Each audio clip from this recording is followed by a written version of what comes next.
my children now.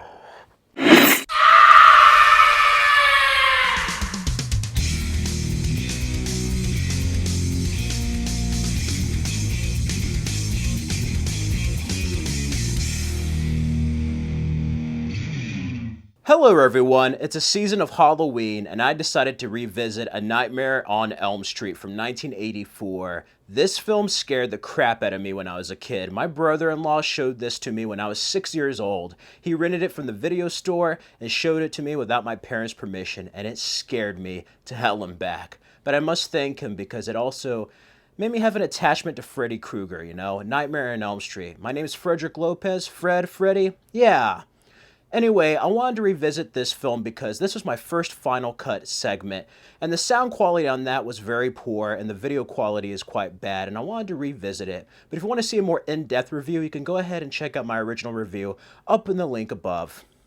Anyway, A Nightmare on Elm Street from 1984 was written and directed by the late great Wes Craven. He had a few influences making A Nightmare on Elm Street, one being a bully in his school named Fred Krueger. Another was a time when he was scared as a child. He saw this creepy guy in the alleyway outside of his apartment, and he had a hat and trench coat, and that always scared him, so he ended up combining those two elements for the character of Freddy Krueger. As far as Elm Street, Wes Craven tried to get into filmmaking and then went into teaching, but before getting into filmmaking, he was a teacher at a school that was near an Elm Street. It was also the street JFK got assassinated on in Dallas. So yeah, Elm Street kind of has an Americana vibe to it, but an essence of evil.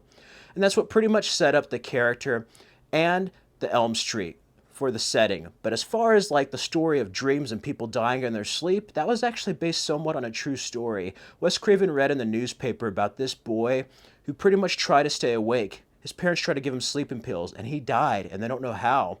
Wes Craven thought that was very mysterious. Was there somebody that was tormenting his nightmares, his dreams? And that ended up creating the basis for this film. And I must say, this is a scary film. And it may be cheesy to some now, but I love the atmosphere of this original 84 Nightmare on Elm Street. This started New Line Cinema. New Line Cinema was a company that pretty much dealt with distribution. They didn't make their films. They did Alone in the Dark, Polyester, a few small budget films, but they didn't do anything major yet. And Robert Shea was the president of New Line Cinema / producer of this film. And because of this film, we got sequels, and New Line Cinema became a mega studio. We might not have Blade, The Mask, Mortal Kombat, Lord of the Rings without the success of Freddy Krueger.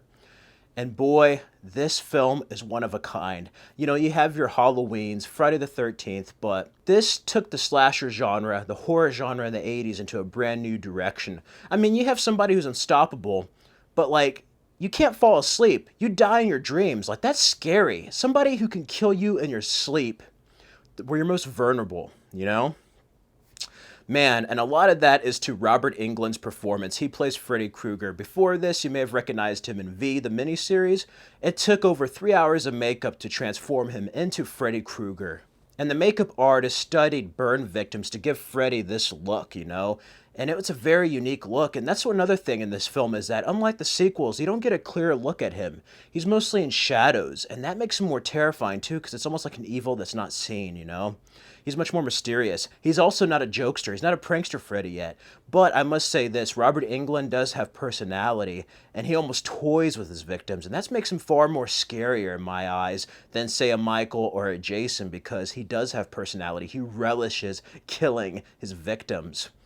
And the cast of this is great. We have Heather Langenkamp as Nancy, Johnny Depp as Glenn, and then as Nancy's parents, we have John Saxon as Lieutenant Thompson, Ronnie Blakely as Mrs. Thompson, and then we have Amanda Weiss as Tina, and Sue Garcia as Rod Lane. Great cast all around, and it's crazy because Jackie Earle Haley was friends with Johnny Depp, and he actually drove him to the Nightmare on Elm Street audition. He was later on Freddy Krueger. How's that for auditions? And then, as you may know, the Robert Englund, Mark Hamill connection with Freddy Krueger.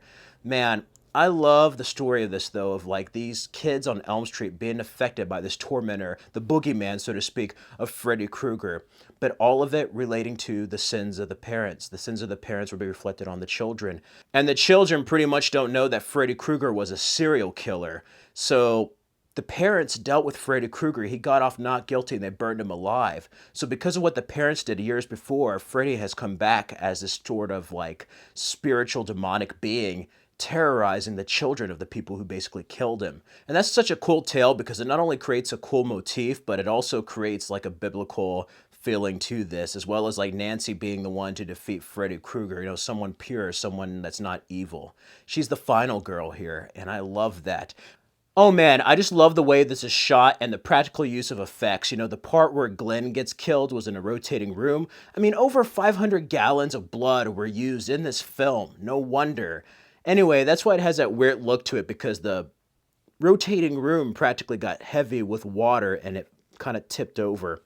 We also have practical uses of makeup for Freddy Krueger. The part where he has elongated arms were actually just people with fishing poles on each end stretching the arms across.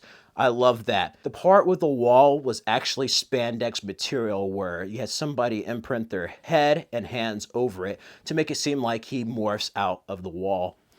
So great that these practical effects outshine the 2010 remake. There's no wonder why this is a classic, and this was supposed to be a standalone film. The producer wanted a sequel, so they added that cliffhanger ending of Freddy getting Nancy's mother, maybe all of it being a dream. And that's a cool ending, but you can tell this is really a standalone film from Wes Craven. And I love the blend between fantasy, reality, dreams to the real world here. Certain events that play out, the lighting, the fog. It's done so well. And with the 3 hours of makeup that Robert Englund had to be put through, and the glove, he pretty much morphed into Freddy Krueger, you know. He almost thought of it as like a gun for a Western, you know, like a holster.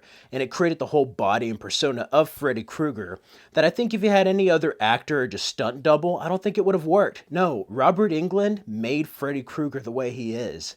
And without that, I don't know if it would be as scary, you know? The part with Tina getting killed and going into midair is just terrifying, all the blood there. How people are killed in their dreams, how they're all dealing with this, you know? You have the character of Rod there. For some reason, I was just like, up yours with the twirling lawnmower, man. I don't know why I always think of that when I think of Rod. But you have that whole scene in the jail where he makes it look like he killed himself, and Freddy just like hangs the guy in the jail. So crazy. But what also adds to this is John Saxon. He's a veteran actor, and he really adds a lot as Lieutenant Thompson here. He really wants to see these kids out of harm's way, but also you can tell that the parents are keeping a secret from the children. And that's another theme that this film covers, is that the parents don't believe their children. The children know what's going on, as always with other horror films, but this one, they either don't believe them or they refuse to believe them because of what happened with Freddy Krueger. They're like, no. And that's where a lot of the danger lies too, is because they do not believe them. I also love the part with the phone and the tongue. That was a practical effect. It's like, I'm your boyfriend now, Nancy. That was great. She's watching the original Evil Dead on the TV there, but having the whole gray hair, drinking cups of coffee, it really makes you feel scared because this is a real thing. Like, not sleeping, it's just bad. Like, you want to sleep, you need sleep. And there's such a genius concept with this character.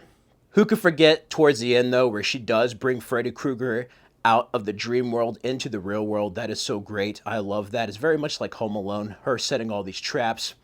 And it's just Nancy versus Freddy at the end. And you ultimately realize that it's their fear that's feeding him, that's making him powerful.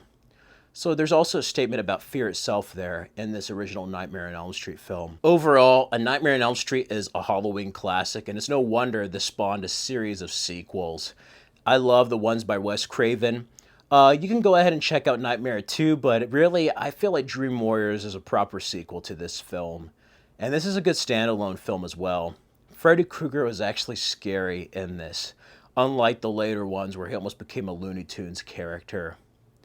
And I think the fact that they cast some unknowns, too, made it. This was Johnny Depp's first movie, and if it wasn't for Wes Craven's daughter thinking he looked dreamy, we never may have had Johnny Depp on film.